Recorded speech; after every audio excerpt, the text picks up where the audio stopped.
ونفخه ونفسه بسم الله الرحمن الرحيم إنما أموالكم وأولادكم فتنة والله عنده أجر عظيم.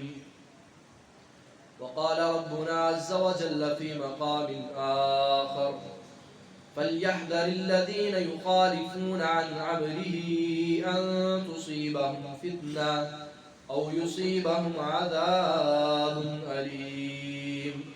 وقال النبي صلى الله عليه وسلم كلكم راع وكلكم مسؤول عن رعيته أو كما قال صلى الله عليه وآله وسلم.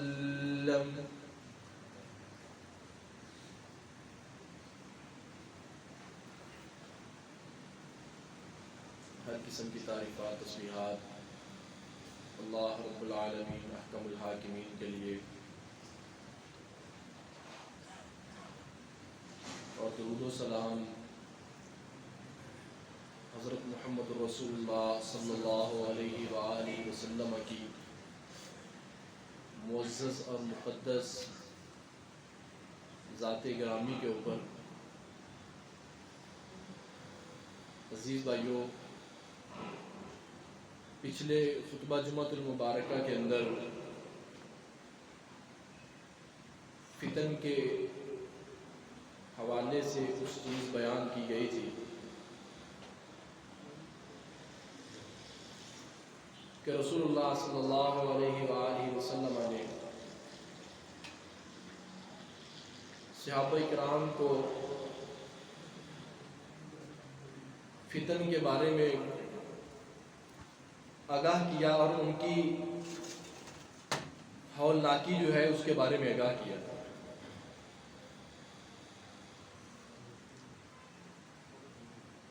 عزیز بھائیوں، فتن کے حوالے سے 3 چیزوں کا تذکرہ کیا گیا تھا کہ کون سے وہ لوگ ہیں جو فتنوں سے محفوظ رہ سکتے ہیں، کہ جن کا ایمان قوی ہے، مضبوط ہے، اور جن کے پاس کتاب و سنت کا علم ہے، اور جن کا تعلق اللہ کے ساتھ مضبوط ہے.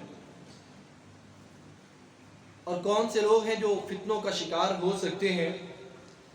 کمزور ایمان والے، غلبۃ الجہل، جن کے اوپر جہالت غالب آ چکی ہے، یا وہ لوگ جو اپنے آپ کو فتنوں سے بچاتے نہیں ہیں، دور نہیں رکھتے ہیں.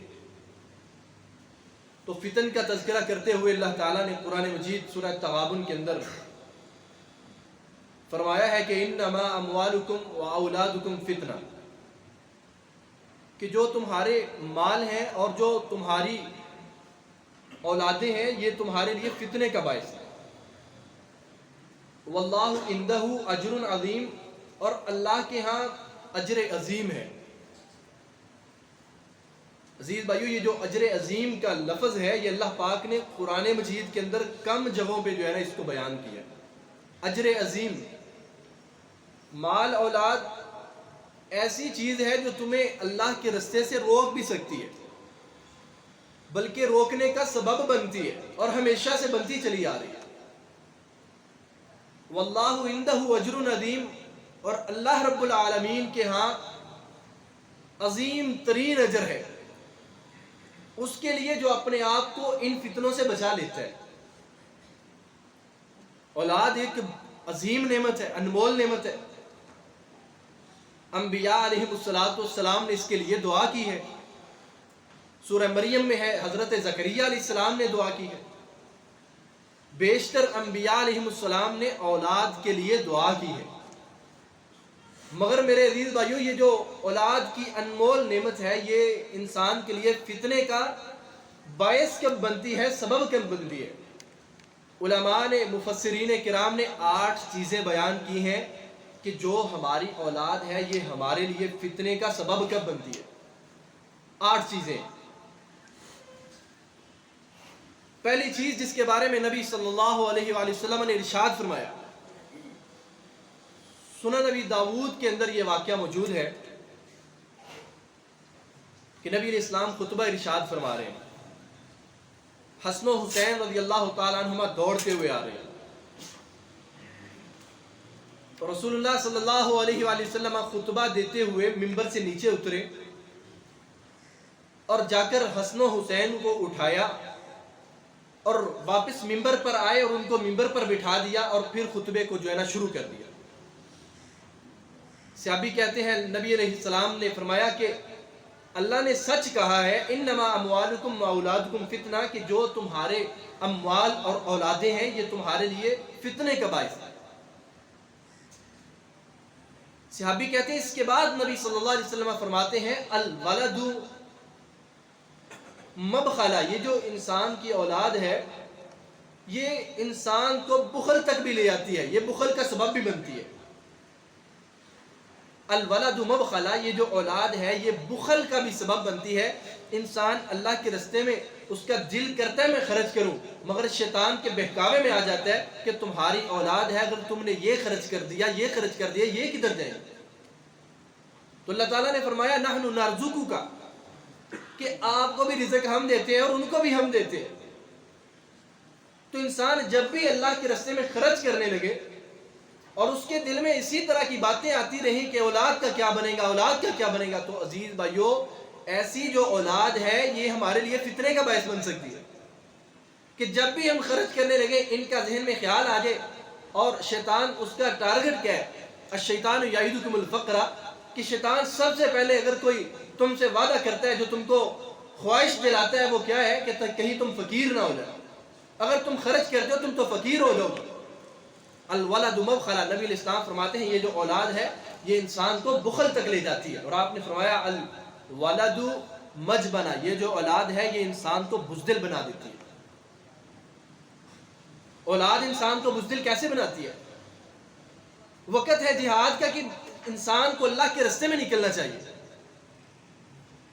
صرف اس وجہ سے انسان نہیں نکلتا کہ میں اگر نکل جاتا ہوں وہاں پہ میں وہاں پہ شہید ہو جاتا ہوں، قتل کر دیا جاتا ہوں، میرے بچے یتیم ہو جائیں گے، ان کا کیا بنے گا؟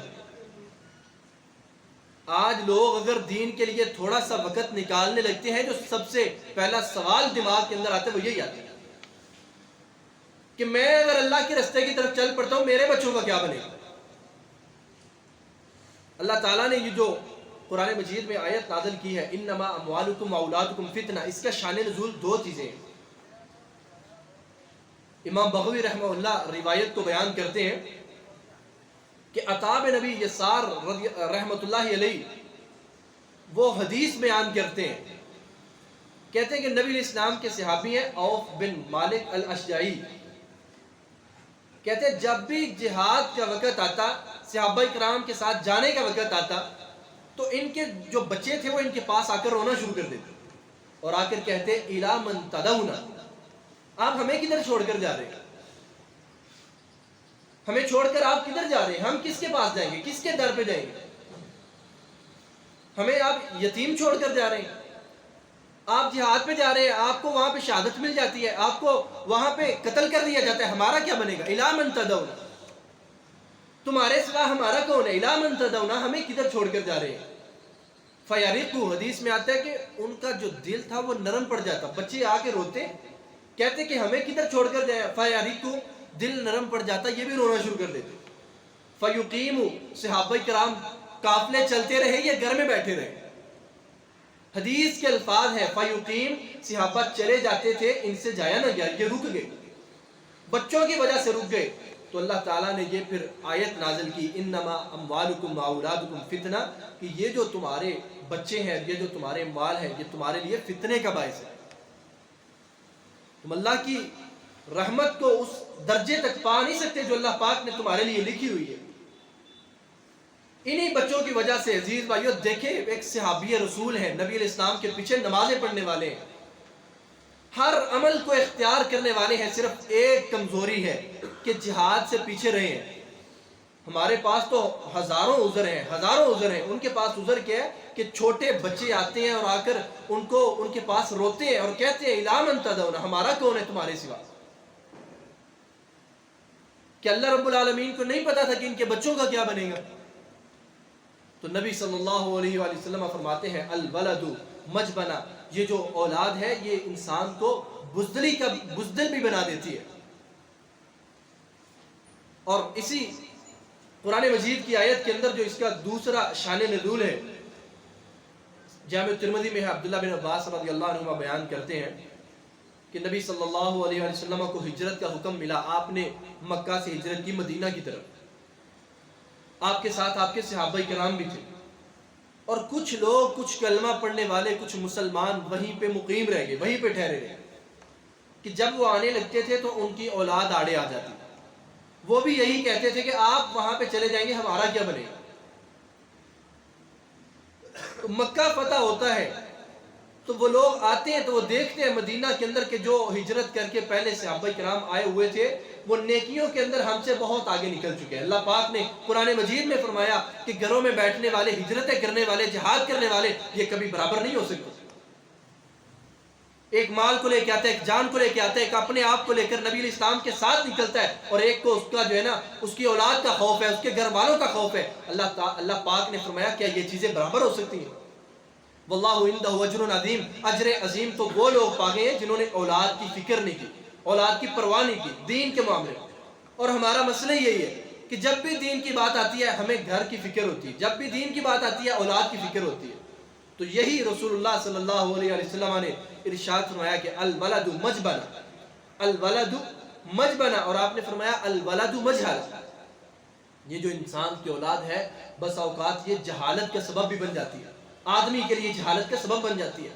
دیکھ لے ہر شخص لگا ہوا ہے بیوی کے لیے، بچوں کے لیے، ہر شخص لگا ہوا ہے اپنے گھر والوں کے لیے،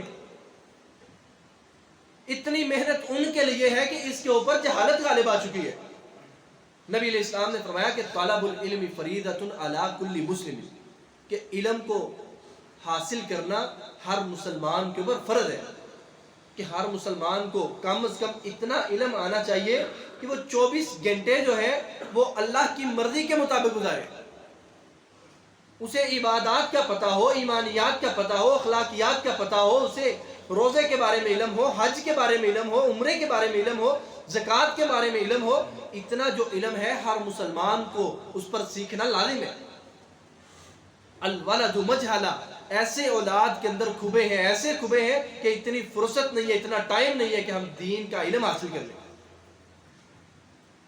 الولد مجہلا، اپنے بیوی بچوں کی وجہ سے دین سے دوری ہو گئی ہے۔ رسول اللہ صلی اللہ علیہ وسلم فرماتے ہیں کہ ایسے لوگ آئیں گے کہ ان کا جو دین ہے وہ پیسہ ہوگا، ان کا جو دین ہے وہ پیسہ ہوگا، اور فرمایا ان کا جو قبلہ ہے، ان کی عورت ان کا قبلہ ہوگا، کہ 2-3 چیزیں ہیں جس کے لیے یہ زندگی گزار رہے ہیں۔